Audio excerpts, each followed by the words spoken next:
99X. We are the Morning X. It's Barnes and Leslie, Crash on Traffic, and Leslie Fram on the Sleaze. Bill Murray's been kind of around lately. Think he's coming back? I mean, he was on SNL 50. Anyway, he made a little appearance on the New Heights, of course, podcast with the boys. And they talked about Roadhouse and Patrick Swayze. I guess there's a legend out there, which I didn't know about, where he said, you used to call the husband of Kelly Lynch, who plays Dr. Clay. And on New Heights, they said, is this rumor true, Bill Murray? We recently reviewed Roadhouse, the original Patrick Swayze film. Yes. There is a legend out there. You used to call the husband of Kelly Lynch, who plays Dr. Clay, anytime a particular scene came on with Patrick Swayze on the television. Is this rumor true? One of the hardest things I ever had to do was to call a friend at a late hour. I mean, very, very late. And as a friend, I did not identify myself, but I just said, hey, I think you should probably turn on TBS right now. Because that son of Pat Swayze is slamming it to your wife on Facebook. Swayze, may he rest in peace, did a lot of wonderful things. A beloved guy, but that was wrong what he did. You remember, it's only been a few years since he paid out, I think, like $100,000 to... some allegations. Yeah, that was in, I think, 22 maybe. I think it was a settlement, right? I don't think it ever went to court, but yeah, I know. Much younger crew member, and usually where there's smoke, there's fire. You know what I mean? Like, absolutely. It's kind of like he went away for a while. But not that long. Not that long ago.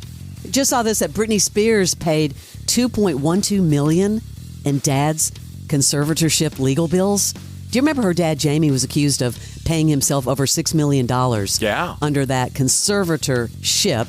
But I guess she's now paying the legal bills. But somebody said this is a great result for her because it also is making sure she does now not have to ever testify in court, which she didn't want to do anyway, and kind of avoid a media circus. So I guess that thing is just done. But seeing all this craziness on Instagram where she's dancing all the time and barely without any clothes on, people are going, maybe that thing should still happen. Right. Maybe she should be under a conservatorship. Can you imagine her on the stand? That's what I'm saying. They don't want that. It would look like her on a pole. It's so sad to watch her posts. I'm surprised she hasn't done an OnlyFans. I know she doesn't need the money, but she's right there at the edge. Yeah, she'd be like Charlie Sheen's daughter, and she would double her net worth. Absolutely. Can you imagine? And I wouldn't rule it out that one day we're going to see Britney Spears is on OnlyFans just because she craves that attention so much. And there's no one around to help. It might happen. We were talking about the whole Ryan Murphy universe on television. Well, get ready for a Doc Odyssey and a 911 to collide. I never watched Doc Odyssey. Did you? No, it looks really high production. And Joshua Jackson, man, he loves him. Yeah. I don't know how he keeps getting these jobs. I don't think he's been that great since, what was the one? The Affair? The Affair. Which I loved. So good. I was obsessed with that show. Well, now they're going to merge in an upcoming special episode, March the 20th, okay? It's the two series will collide as LAPD Sergeant Athena Grant, played by Angela Bassett from 911, meets Dr. Max Bankman, Joshua Jackson. Yeah, I guess, this is the new thing. Just make an event out of it, right? I guess that's kind of smart. They've done it before, I'm pretty sure. Last year. I remember seeing the commercials. I haven't watched Scott Wolf on Doc. It's another one of those shows I just can't get caught up. It's on Fox. Scott Wolf has played a TV doctor 4 times now. I mean, what do you think of playing a doctor, Scott Wolf? Here he is talking about it. I'm not a real doctor, but I play one on TV. But I can probably be a little helpful if you're dealing with something. This is the 4th time I played a doctor, and every time I've played a doctor, it's been a different discipline. So there's been, ER medicine, family medicine. This is an internal medicine. Every time I've played a doctor, I feel like I've come away with a bunch of new terminology, for sure. Awareness about the medicine that my character's practicing, somehow I've come to believe that I sort of have some sort of ability to put symptoms that I'm seeing together. Now, my family would tell you I have zero ability to do that and that I should just kind of shut up when somebody's sick or hurting. Just last night, I was on the phone with my wife, and my daughter has been dealing with sort of a stomach thing. My wife had some weird symptoms, like rash on her hand, and like it was a perfect case for our show. And I began to, investigate. And she hung up the phone. I'm not doing this with you. But these days, everybody's an internet MD. You know what I mean? But the fact that he's played a doctor 4 times. I know. Think of all the scripts that he's read that have been researched, and he has all this correct info, but he's just a dude with a white coat. Typecast. I saw this story. I thought about you and Crash.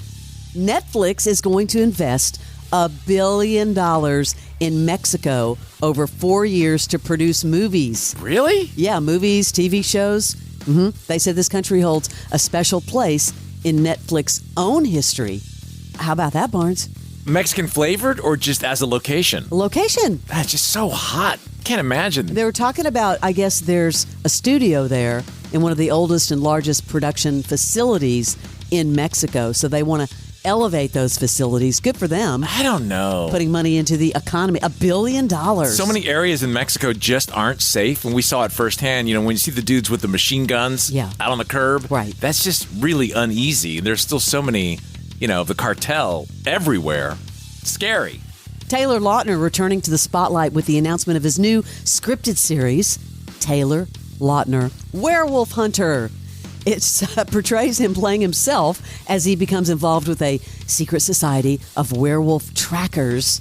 This role is a twist on his famous character from Twilight, of course, the Twilight franchise, where he originally played a werewolf. So talk about typecast, right? What? So he's playing himself? He's playing himself. No word yet on when it will debut, but he will be in the Werewolf Hunter series. Where's that dude been? I haven't heard that name. That's what I'm saying. Yeah, in a long time. Yeah, it's like everybody's, what's happening with Twilight? I know. John Lithgow is reportedly close to signing on as Professor Albus Dumbledore for HBO's upcoming Harry Potter television series. Why did it take so long after the whole Harry Potter phenomenon to do a television series?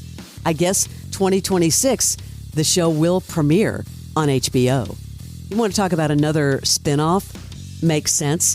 CBS is ordering Boston Blue, a spinoff from Blue Bloods. And guess who's going to be in it? Donnie Wahlberg, of course, reprising his role as Danny Reagan from Blue Bloods. Might as well do it. I mean, CBS is so famous for the spinoffs, right? Blue Bloods, isn't that the Tom Selleck? Yes, Tom Selleck. Oh, so they're phasing him out. They're phasing that whole thing out. So this is now going to be called Boston Blue, with Donnie Wahlberg. So it's just another spinoff. I think if you like a series, you will follow the series even with the spinoffs, I think. Right? No? Yes? Yes. I mean, I don't think it's always a guarantee unless it's the big star. And is he the big star? No, I don't think he's as big as Tom Selleck. And let's talk a little bit about Tyler Perry. Did you see the trailer for Duplicity? It is a legal thriller that follows a high-powered attorney as she tackles the most personal case of her career, uncovering the truth behind the murder of her best friend's husband. This is going to be on Prime Video March the 20th. Coming to you from Tyler Perry. That is your Celebrity Sleaze. The Morning X with Barnes and Leslie. 99. Former U.S. Navy SEAL Sean Ryan captures real stories about sacrifice and strength. My biggest fear wasn't death. My biggest fear was nobody will remember me. That it motivates a lot of people. It just made me feel invincible. Open the steel door and just... They were all convinced, I think, that they were about to die. This rush of stress comes over me because now it's soul time. All of a sudden, I'm saying, what is really important? Let us reveal the truth of ourselves. That's it. The Sean Ryan Show. Follow and listen on your favorite platform.